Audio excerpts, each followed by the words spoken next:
Stop me if you've heard the story of Boudica, the British war queen. Kidding. I'm not going to stop. She is one of the many fascinating women of history that have captivated my imagination since I first heard of her.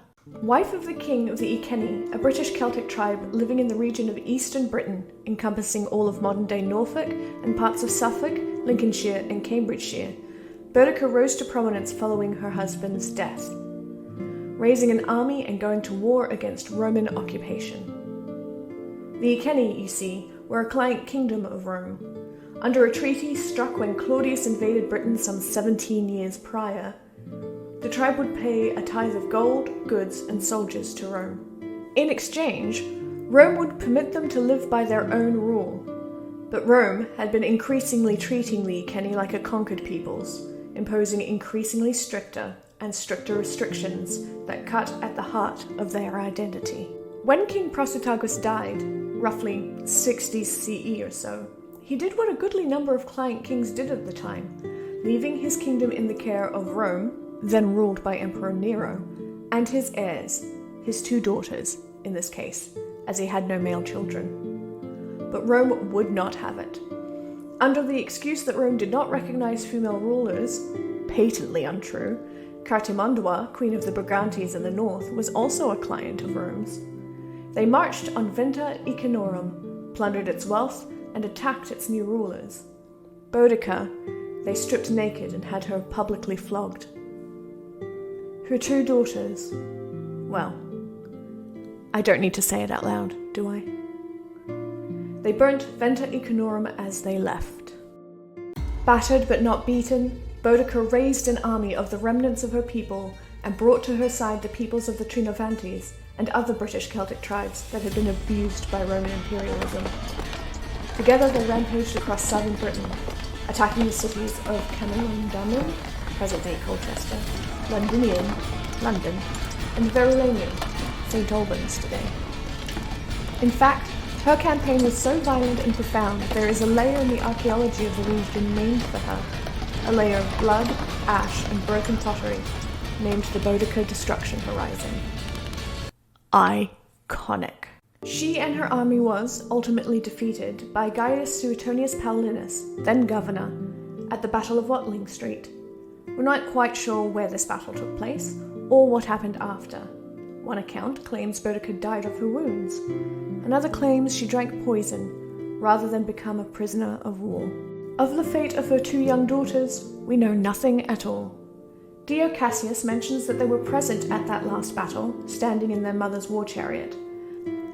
And Boudica is often depicted in modern art, with her daughters, in that fashion. But it may not be the case.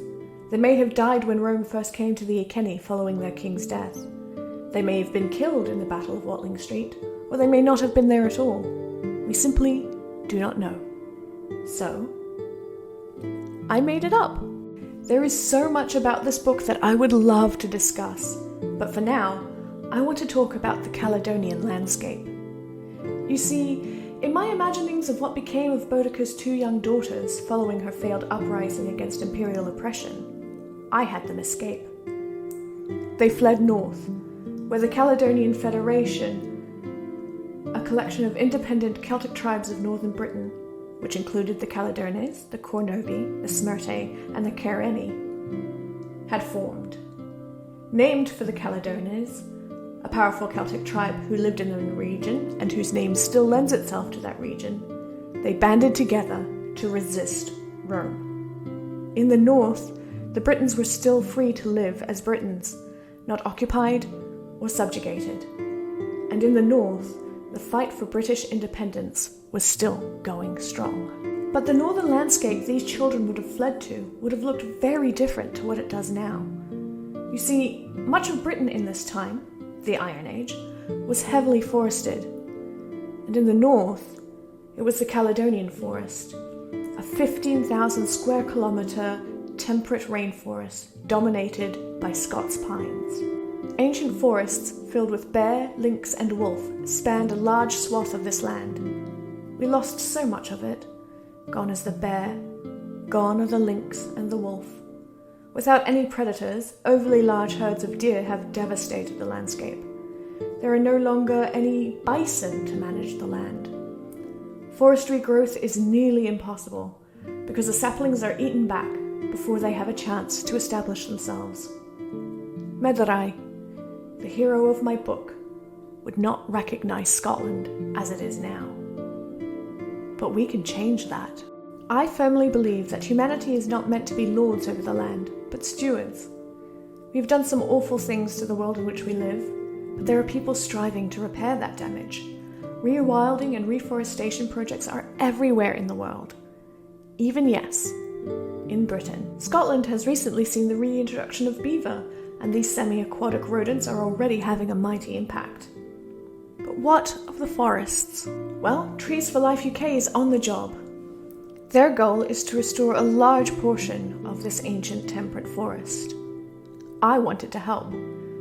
So, when Daughters of Britain was published, I established a small grove with Trees for Life in Caledonia. Named Garag nan Leinen, if you'll excuse my pronunciation, or the Lovers' Grove, in honour of Medarai and Adalbern, who fought so hard for freedom in my book. It is my hope that this humble little spot will become a loving part of a renewed Caledonian landscape. Why am I telling you this? Well, November happens to be the month of my birth. I don't want any things. I don't need stuff. But I am hoping that you might help me celebrate by growing my little grove into something grand.